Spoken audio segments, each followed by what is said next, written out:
双亲大人膝下敬品食，母亲大人于2007年先逝，2014年时隔7年，父亲大人。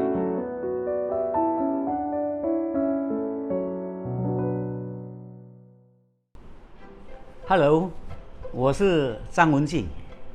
这照片上的相片是我爸爸张孙老，他在1938年28岁的时候，从福建晋江第一次下南洋，到新加坡，在造木船的工地当学徒。造木船就是我们叫造东钢，那个也是很辛苦的工作。初来新加坡的张孙挠只是个船厂学徒，趁着工友休息，他观察老师傅怎么造船，渐渐学会了手艺。结果造船师傅才有资格用的墨斗成为了工头，但他当工头赚来的钱没留给自己，而是变成了一封封寄回福建的唐山批。我们现在叫侨批啊，但是我们当时的称呼不是侨批，叫做长山批。当时假如听到那种脚踏车的铃铃铃铃的声响我们第一个感觉就是有奔长山批的人来了。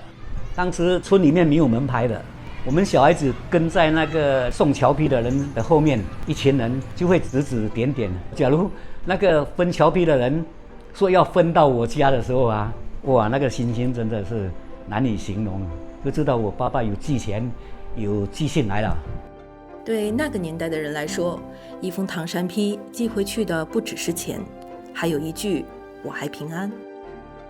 假如他手上的钱不多，但是又想让家人放心同村的人他刚要寄信回家，他就会托他顺带20-30块这样大概是2-3个月接到一次的长山批，在我们家里来看就是天大的事了。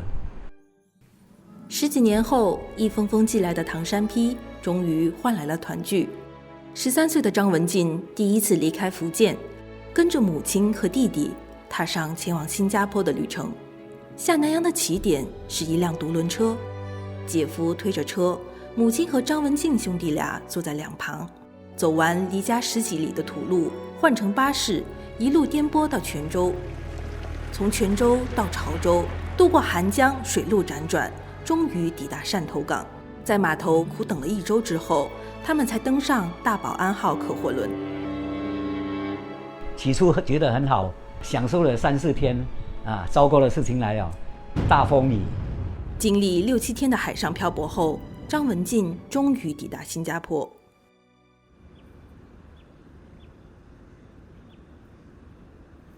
以前靠那个侨批才知道我爸爸在这边的情形，到了这边就天天可以见面，我就跑到那个爸爸的工地那边，然后帮工友叔叔们买香烟泡咖啡看到工友叔叔在钻洞，我就协助钻洞然后工作完了，爸爸就一个意思给我2块钱。当时的2块钱拿到2块钱就觉得很好了。和父亲团聚后，张文静不再是苦苦等信的孩子。一次偶然的机会，他开始替父亲的工友写唐山批，把一句句思念寄回家乡。当时我不是小年纪就跟我弟弟住在古里根咯。有一天就是其中有一叔叔，他说小伙子，你可以帮我写长山批吗？我说我不大会写他说不要紧，我教你怎样开头。有时候1-2个工友叔叔他们会叫我写，我就帮忙。印象很深的就是，假如是家乡的亲人过世了，他们不是第一时间就知道消息的，而且是经过了2-3个月他才知道。我看他的神情是真的崩溃了，那个时候有时候感同身受。我1957年下南洋以后，大概过了3-4年了，中国就是碰到大饥荒的年代，生活实在太苦了。每一封的侨批寄到中国，他们就会要求我们这边钱可以少寄，但是那些物资啊，一定要尽量的帮忙，连那些3层肉啊，都要把它腌制了，放在那种铁桶里面寄回去。那些旧衣物啊也要寄，药品无论什么药品都要寄。亲人回来告诉我，他说你爷爷啊吃到你们寄回去的猪肉啊，感动到流泪呀。你可以想，他们可以3年没有吃过衣物啊，没有吃过猪肉啊，生活的辛苦很难让我们想象的。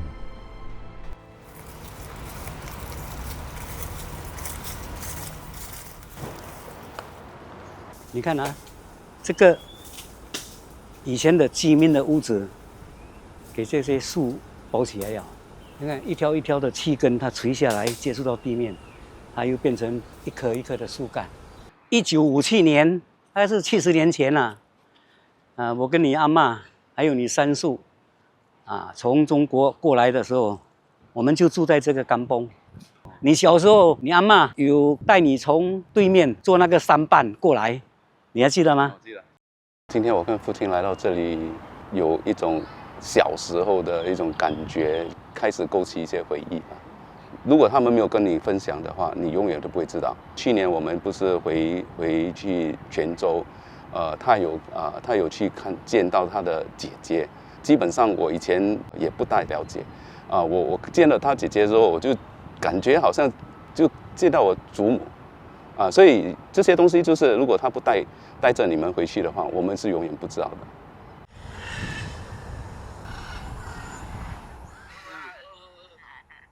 姐啊，你最近身体康健哦，有时买淡薄较好的来食咯，哦。